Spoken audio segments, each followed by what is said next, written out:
It's another swelter of a day. The sun is definitely out and it's about 10 AM and it's going to get warmer, so I want to collect a pile of beans. The flowering now is going crazy. There's so many flowers, so many bees buzzing around the plot. The sunflowers, they have gone crazy. This one now is about 8.5 foot high. I mean, this one is called Red Sun, and I mean, it's done fantastic. There's another one over on the other side called, this is the benefit of labeling, oh, Red Sun as well. So they're both Red Sun. I mean, we've got other ones here that are beautiful. There's like this massive array of colors. The zinnias underneath, so I'm definitely going to do that again next year. But the beans have just gone crazy, so they need to be picked again. I'm doing it every other day now. I'm getting a huge trug full and I'm spending my evenings peeling them. And if you are thinking about processing your beans now, don't worry about running that knife up and down those strings on the sides. Use a potato peeler, just go once or twice either side. Use the scissors then to chop it into the segments that you want and pop them straight in the freezer. I don't blanch them, I just pop them all straight into a sandwich bag, zip locked at the top, and I just pop them in the freezer, labelled up on the date that I did them, so that I can just, you know, take them out of the freezer by the right dates.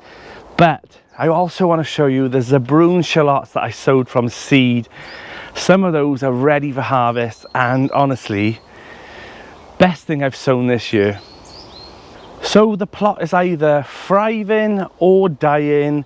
The heat that we had, that big heat wave, it decimated my sweet peas, which was a shame, a massive shame. But I've got loads and loads of sweet pea seeds now that are drying out, ready to shell, and I can actually store them then ready for next year. So it's not all lost, you know, you didn't lose the plant and then there's nothing to be given back to you. But I didn't get that big flurry of sweet peas that I normally get in July and August. The heat was just too intense. I was watering, but I'm sure you went through the same problems as I did, and you lost a few things. We had some casualties. The sprouts have done okay though, you know, they're now starting to touch the top of the net, so I need to put the extension poles in here. The Swedes, they're doing okay, but there is a bit of damage on the leaves, but it doesn't affect the Swede underneath. The calabash cabbages, this is my worst year for calabash, and yeah, I'm thinking about how I can, you know, prevent that for next year. But the slugs just seem to decimate that one bed, and I've never had the problems with them. But the 3 sprouting broccolis are in and they're doing great. I mean, they'll be ready for next year. The squashes now have started to come up the butternut squashes, and as you can see, the tomatoes outside, the Nagina on this side, the first 6 here, and then the other 6 over on the other side, they are the Crimson Crush, and they're all now starting to fruit up and redden, so that's perfect. Sunflowers are starting to come up and then they're starting to get really strong now. We haven't had strong winds that have actually been knocking them back, so the canes have done their job. I didn't have to tie them in, but they just held them in place. But let's talk about the zebrune shallots. So the zebrune shallots, honestly, I am thrilled. I want to take one up today just to show you, but I'm also thinking, should I keep them in a little bit longer? But I think one mind, you know, I just want to take one up to show you. I mean, look at these. These are absolute beauties. Let's just peel off the top one layer. Look at those. I mean, I've never ever grown shallots like this. These are absolutely huge. These are the banana shallots called zebrune, and yes, I'm definitely going to be growing these next year. They were sown in January time. Some are quite small and they probably won't make it, you know, to these huge bulbs, but I love this little plaiting system on the front here as well, that I just think that that's just like nature showing you how beautiful it can be. But again, they have been a huge success in this bed this year.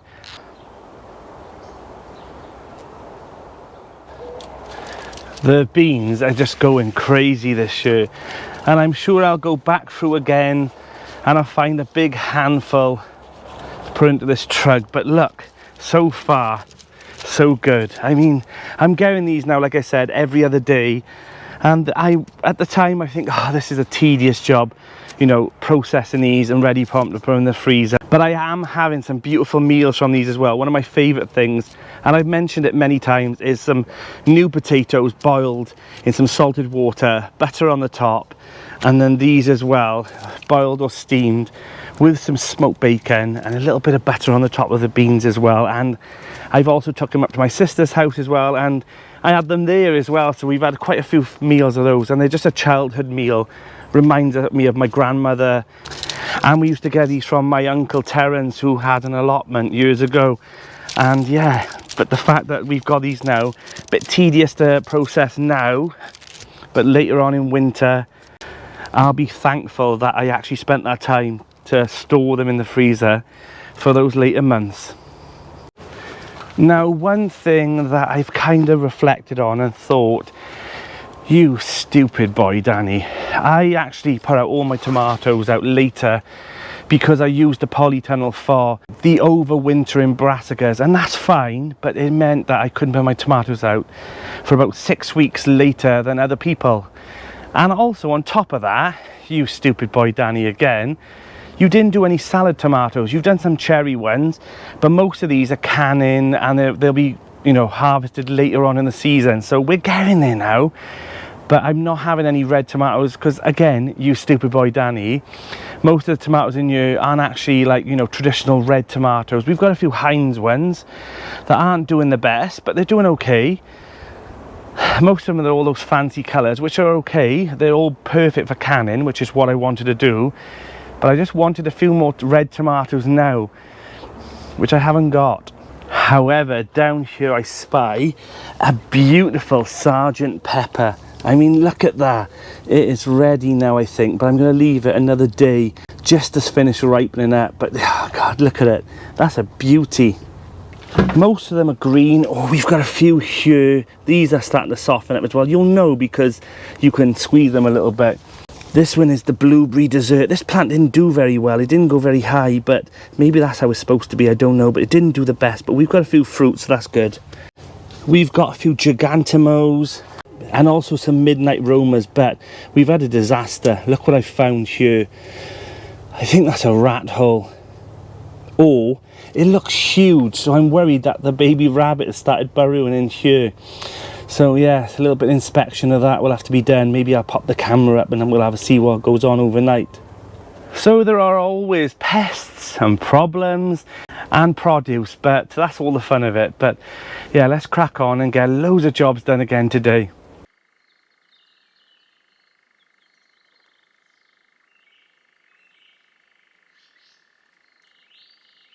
So I didn't get as much done yesterday as I planned. Things just took a turn to the worst and I had to shoot off.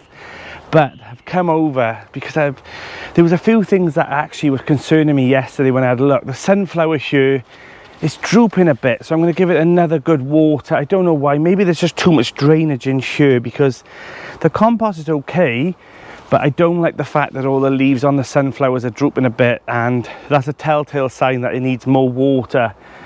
The other side's doing fantastic. I mean, it's shooting up the canes, but this side is not doing as well. Now it looks like it's going to rain, but I don't know. I think it's just a bit of overcast. Perfect day to get loads of jobs done in the garden. I want to clear through the cabbage bed, take out a lot of them now, or remove a lot of the leaves, the dead leaves, and a few caterpillars I've actually got into one of the nets because I had a hole in it. So lesson learned for next year with particular nets, because I prefer the white ones. They're stronger and more versatile, so back to those. But I've also noticed that there's some broccoli there, the beans. So I think I'm going to do a nice little harvest, a nice roast. And you're probably thinking, Danny, why would you want to roast in the middle of summer? I could eat them every single day. I don't think that they should be set aside just for a Sunday. I can eat them every single day of the week. Heat waves give me a roast, you know, but my perfect day is a nice Sunday roast, rainy day, nice movie, cooking that roast, bit of buble on in the background, and then just munching into it, and just that's my perfect day. So I've noticed, like I said, I've got some broccoli, some cabbage, some runner beans, potatoes. We'll have a little look around the plant and we'll try and find enough veg. Oh, some Swedes as well. And yeah, hopefully we'll have enough for a nice fresh organic roast that I've actually grown all by myself. So we're going to do that today as well. I want to get a lot of weeding done. When will the jobs end? Never. So I've already harvested a nice cabbage, a Pixie cabbage for my roast, but I'm also clearing out a lot of the leaves now. These are pretty much grown to what I want. There's a couple little tiddlers, but I've got enough savoy now to last the next couple of weeks. So I'm clearing this out just to make room and just to tidy it up, because yeah, they just, once they get to peak size, they won't last forever. So I'm taking off a lot of the leaves now, and hopefully we won't get many caterpillars in them. But there is always telltale signs, I tell you. But check the soil underneath as well, because they'll crawl back up. But yeah, there is a few in this bed. They were perfect, absolutely perfect for, oh my god, months. But the net just gave way and had a hole in it. And those butterflies always find a way of getting in, don't they? I mean, the tiniest hole, they'll find a way.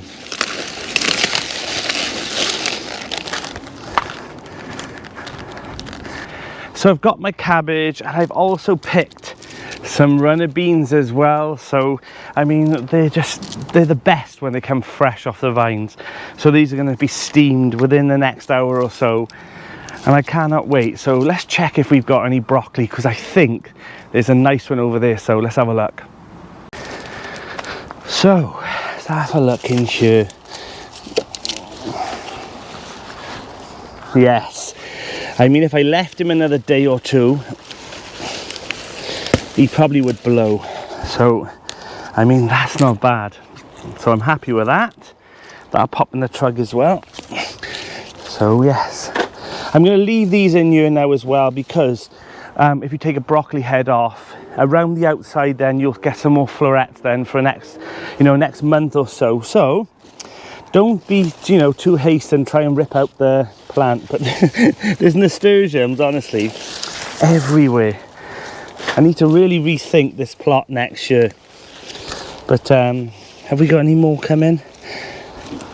Yes, so we've got a few. I'm going to bend a few of these leaves over as well, just to protect them. And there as well. Okay, so we've got quite a few broccoli that's going to feed me over the next couple of weeks.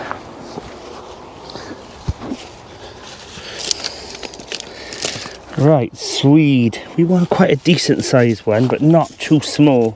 Now, oh, this one looks okay. Look at that. Perfect. Now, most of these will feed me now in autumn and winter, but I do like a swede mash on my roast. Perfect. I think we'll take an onion as well for the gravy. Perfect. Some blauhilders. These have been cropping really well. I mean, most of these are mainly for winter crops, but a couple of those on the plate won't go amiss.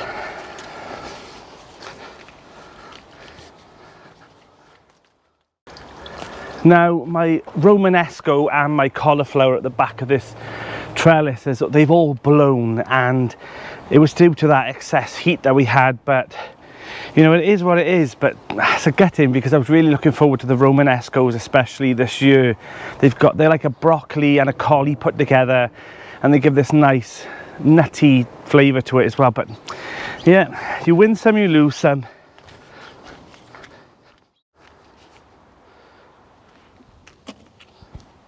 Now, I've had problems this year with potatoes.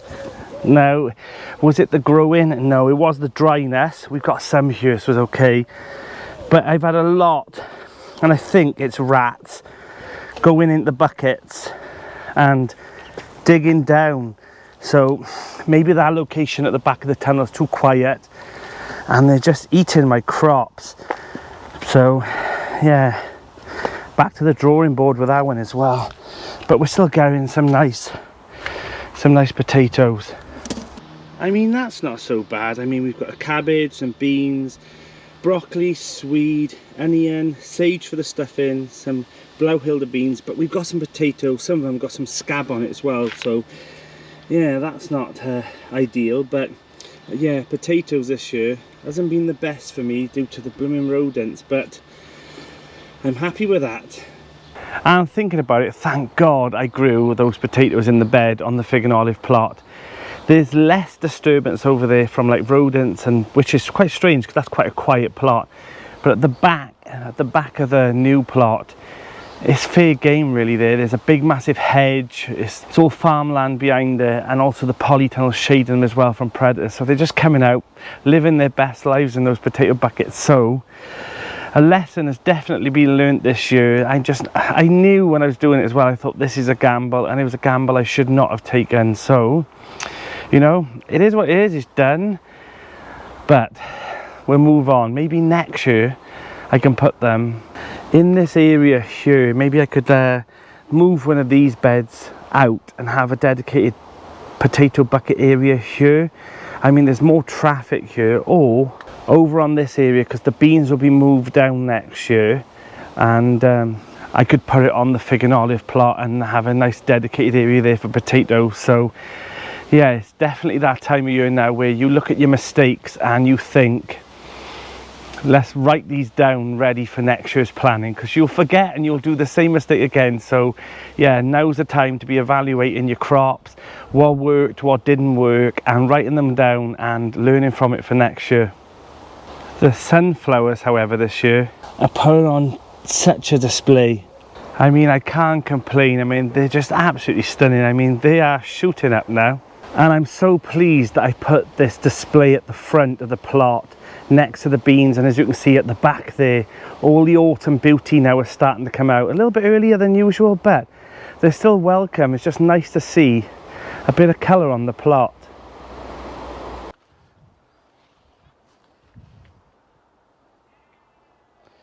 So I've had a few days off from the plot for more birthday celebrations. So thank you so much for everyone who commented, sent me emails, sent me messages through Instagram. Thank you so much. Honestly, I didn't expect, you know, the mass amount of people greeting me for my birthday.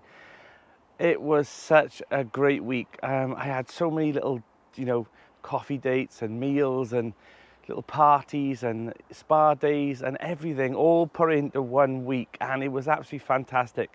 Jem from Gem in the Garden, she surprised me and came up as well, and then we went on like a nice little spa day, and then the following day then me, Linda, Cheryl, Gemma and Doug all went to one of my favourite garden centres, and we had a nice meal there and a nice little look around. It was just nice and chilled. That day was really, really nice and relaxing. So yes, thank you so much, you know, for everyone who made the effort to greet me happy birthday and make my birthday as special as it was. But today we're back in the garden. I feel like I've taken my foot off the gas a bit. Have you done the same? I do this every year around about the end of July, August. I feel like this summer slump, and I feel like, you know, I've built it all the way up to this now, and all I'm doing is harvesting and seeing the weeds take over everything that I've neglected because I've just been so busy. And also, you want to enjoy summer as well. You don't want to be spending all your time slogging your guts out in the garden. You want to be enjoying your life as well. So sometimes it has to take the back burner a bit, but I was seeing all those jobs and thinking, God, there's so much that I've neglected and need to get on top of. But I can see the Naginas, the Crimson Crush, plenty more runner beans, loads to harvest, which I did the other day as well. That's what's happening now in summer, is the constant harvesting, and then the evenings prepping all those runner beans and all the produce, because you've grown them and you've worked so hard to grow them that you don't want them to go to spoil. So there's just a lot going on in summer, and this is why I love spring. I love all the build up to it, you know, the planning and the sowing, and then when we get to this stage I'm like, but I'm not going to moan. You know, it's a nice cool day. Let's just get it done. But overall, the polytunnel's doing really, really well, considering I put the tomatoes in later. I'm doing a lot of reflection at the moment and thinking, did I make the right decisions for this year? And some of them I didn't. And one that viewers picked up on quite a lot was the melon. The melon plant that I put here, and I said, oh, it's a cucamelon and I don't like them, I'm getting it out. And in hindsight, it probably was a bit too hasty with that. And the reason is because I've never seen a melon plant with that many flowers on and small little melons. Maybe it was due to the heat wave that we had that just gave it that boost, and I ripped it out, and it was actually a, you know, just a different variety of melon plant that I usually have. However, I did keep in plan B, and that's thriving on the one side. But there is some other good news. We've actually got a baby melon in the polytunnel for the first time ever, and yeah, it's growing really well. Let me show you. How cute is this? I mean, look at it, it's growing really well. I'm gonna have to, at some point when this gets bigger, make sure that it doesn't grow in between these two bamboos, otherwise it'll get lodged in. And I'm gonna have to maybe make a support system. So let me know in the comments your suggestions for that. But yes, I made a bit of a boo-boo with the other one. And the cucumber trellis, we've got a cucumber. So yes, they're growing now, it's doing really, really well, and it's starting to climb up the trellis. So yes, a success. The temperatures at the moment is soaring, it's going to like 52 degrees or, you know, in a minimum of 10, but God, that's just too high for the tunnel. I'm popping the watering system on for an extra water, just to give it that extra boost while I'm over here. And we've also got another heat wave on its way, and I've got a really exciting venture coming up because I've actually invented a screen system for this. I've been talking about it for a while, and if and now whether or not I need it or not. I've taken this off obviously because we haven't had the sun, but the heat wave is on its way next week. So I've been in talks with First Tunnels, and we've come up with some kind of idea, and they've sent me all the parts, you know, which I'm very, very grateful for. And yeah, I'll be showing that in the next video of me creating some kind of blind system for the polytunnel. Am I an inventor now? Just tripped over a stone as well. And as you can see, like most people's gardens, there's weeds galore. I mean, these are all things that I've been pulling out the last couple of days, and they're just drying out here now. I'm going to pop them all in the compost bays. But remember, only about a week or so ago, I weeded the fruit cage. Look at it again. I mean, this has become an issue, this colt's foot in this fruit cage. I mean, I only did this about a week or so ago, and it's already taken over the past again. So that's something I definitely have to look into for next year, about trying to sort this out, because it's just taking over the plot. I also given the Northern Lights leeks a weed the other day, and there's already some weeds coming up again, but they're doing okay. We lost a few through the heat wave, but majority of them now are growing really strong. So I think these are going to be the leeks that I'll use first in the season, and then use the other ones on the new plot later on. Other successes are the pumpkins. I mean, they are thriving now. They are really romping up these canes. And if you look down inside here, I can see some baby pumpkins as well. These are the Jappy Littles, so I'm really, really pleased about them. And hopefully we'll get some baby boos as well. But the flowers, there's so many flowers on here now, I'm hopeful. And so are the last sowing of French beans that I popped in as well. They're starting to climb up the canes. We've got a few that are not doing as well, but I will get an extra crop from these, you know, end of August, September time. So happy about that.